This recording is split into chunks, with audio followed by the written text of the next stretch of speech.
On accueille Adrien Gindre pour l'interview en toute franchise. Bonjour, Bonjour Adrien. Christophe. Éric Ciotti est votre invité ce matin. Bonjour. Éric Ciotti, président de l'Union des droites pour la République. Bonjour Éric Ciotti. Bonjour. Emmanuel Macron était à la Maison-Blanche pour parler Ukraine hier soir. Il envisage une trêve dans les semaines à venir, mais à retenir notamment cette phrase. Les Européens sont prêts, dit-il, à aller jusqu'à l'envoi de troupes pour vérifier que la paix est bien respectée en Ukraine le moment venu.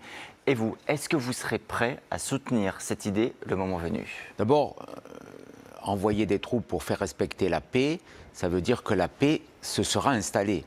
Et c'est ça que je voudrais saluer. On est dans une avancée extrêmement importante depuis quelques semaines, depuis quelques jours.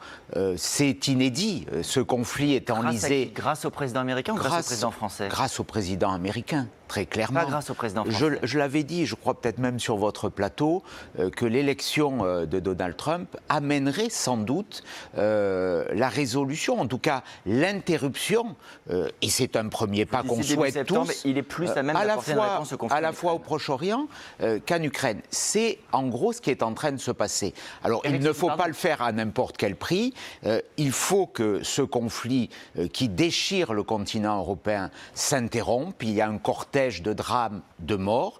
Il faut que l'intégrité et la sécurité de l'Ukraine qui a été agressée soient garanties. Et il faut qu'il y ait une stabilité dans cette région. Le moment venu, l'envoi de troupes pour garantir cette paix, qu'est-ce que vous direz ? Moi, je suis totalement opposé à l'envoi de troupes pour conduire des opérations belliqueuses, des opérations de guerre.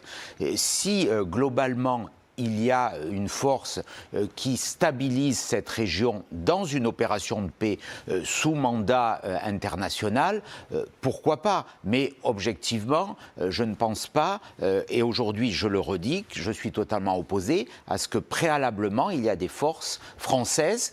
Et c'était une erreur du président Macron d'annoncer ça. Alors, il ne disait pas pour combattre, il disait bien pour la paix. Juste, je reviens sur ce que vous disiez à l'instant. Il avait dit pour combattre. C'est une évolution. Aujourd'hui, c'est sur la paix. Les garanties de sécurité.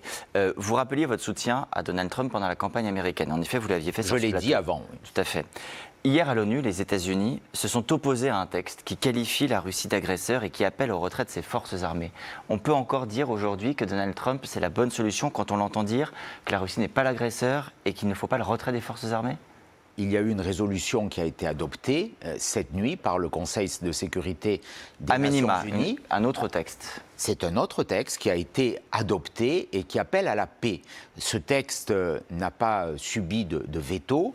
C'est une première. La France s'est abstenue. Moi, ce que je retiens, c'est qu'il y a une avancée extrêmement importante vers la paix. Et moi, je pense que la France, et ça a été l'erreur d'Emmanuel Macron, de s'intégrer dans une espèce de magma européen dirigé par Mme von der Leyen, la France doit revenir à une posture gaullienne. C'est ce que j'ai dit au président Macron la semaine dernière à l'Élysée. On a eu un petit échange. Il n'a pas forcément apprécié ma sortie où j'ai dit du temps du général de Gaulle, la France est toujours tenue à équidistance des deux grands blocs. Que c'est la France qui était dans le bureau Oval hier. Donc la France, pour le coup, d'autres y sont aujourd'hui. Peu importe. La France doit se tenir à égale distance de cette guerre des deux grands blocs.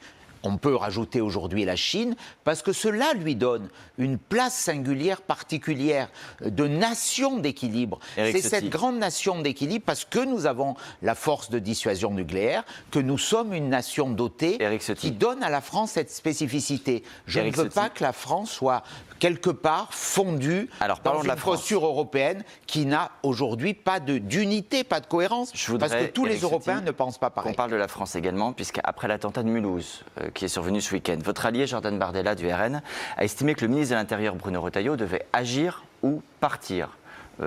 Vous, ministre de l'Intérieur, si vous échouiez à faire reprendre un OQTF, une personne sous obligation de quitter le territoire français par l'Algérie, vous démissionneriez immédiatement ? Moi, je ne participerai pas aujourd'hui à un gouvernement d'essence socialiste qui est tenu par le Parti socialiste à l'Assemblée nationale.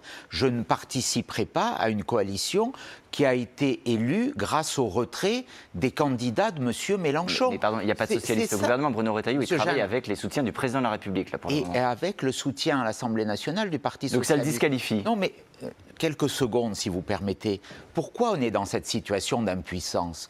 Pourquoi le gouvernement refuse d'abroger les accords de 1968 Avec l'Algérie. Pourquoi la France refuse d'engager un bras de force, un bras de fer avec l'Algérie? Peut-être parce que nous avons aussi besoin de l'Algérie, Eric Ciotti, sur le renseignement militaire, la lutte contre le terrorisme. On en a besoin sur quoi? Le renseignement militaire, la lutte contre le terrorisme. On donne 250 000 visas aux ressortissants algériens. Donc vous dites quoi? On rompt les relations diplomatiques avec l'Algérie complètement? Sur les 150 000 étrangers en situation illégale qui ont été constatés l'année dernière, près de 35 000 venaient d'Algérie.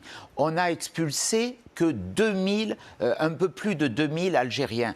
Il faut faire, là encore, on revient aux États-Unis. Est-ce qu'on rompt les relations diplomatiques avec l'Algérie purement et simplement? Jusqu'où vous allez? On engage une hiérarchie de sanctions. C'est exactement ce que fait la France aujourd'hui. Non. La France a absolument refusé. Regardez ce qu'a dit le ministre des Affaires étrangères. C'est ça ce que je reproche au ministre de l'Intérieur, d'être dans un gouvernement impuissant et quelque part d'avoir trahi ses convictions. Mais vous doutez de sa volonté, Bruno Retailleau? Mais sa volonté, elle est peut-être là, mais ce gouvernement, lui, n'a pas de volonté, parce qu'il est prisonnier de ses accords électoraux. Qu'est-ce qu'il faut faire sur l'Algérie? Il faut arrêter de délivrer tout visa. Tant que l'on n'a pas le nombre de laissez-passer consulaires, tant que les Algériens ne reprennent pas leurs délinquants, tant que les Algériens ne reprennent plus leurs clandestins, plus aucun visa. Gel des transferts financiers depuis l'Algérie.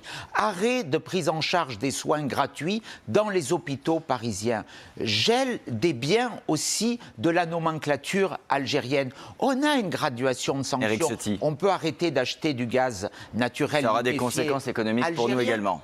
Nous importons aujourd'hui 7 milliards de produits algériens, nous en exportons 4 milliards. Donc on peut totalement arrêter ces échanges commerciaux à notre bénéfice. Et un dernier mot, vous parliez de Bruno Retailleau, ministre de l'Intérieur, il est aussi candidat à la présidence des Républicains, parti que vous avez présidé, opposé à Laurent Wauquiez, que vous avez soutenu pour une hypothèse de candidature à la présidentielle. Lequel des deux correspond le mieux à votre droite? Je n'ai pas de choix à faire. Moi, j'ai fait un choix clair, celui d'une alliance à droite. Les deux candidats ont fait le choix d'une alliance avec M. Macron au premier tour des législatives. Pour vous, c'est plus la droite, alors ? En tout cas, c'est un parti qui, aujourd'hui, est quelque part dissous dans la Macronie. C'est un parti qui gouverne avec le soutien à l'Assemblée nationale du Parti socialiste, et c'est un parti qui a été élu avec le soutien de LFI au second tour. Donc c'est pour ça qu'il y a cette impuissance sur le fond, parce qu'il n'y a pas l'application de la conformité à nos convictions. Monsieur Retailleau, Monsieur Wauquiez affichent des convictions de droite, mais en fait, ils gouvernent sur un concept de en même temps qui est impuissant. Donc pour vous, l'un ou l'autre, ça ne change rien? Ça ne changera rien. Ce qui changera, c'est la vraie alternance à droite. C'est celle que nous avons bâtie avec le Rassemblement national au mois de juin dernier. Merci beaucoup, Eric Ciotti. Merci, Adrien Jeanne.